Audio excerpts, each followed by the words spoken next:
Ba, sino kayang senador ito?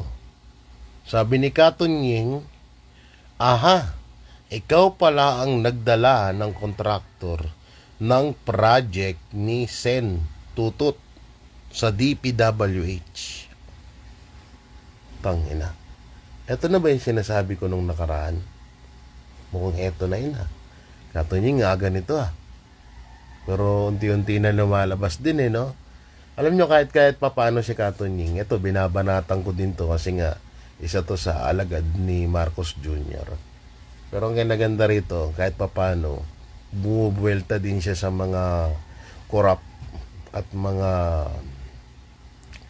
alam nyo na, pero kahit papaano may palyado siya Pero dito kay Risa, dito sa issue niya kay Risa at De Lima, pati kay Jokno, pati nga yung anak niya Binash, dinadamay.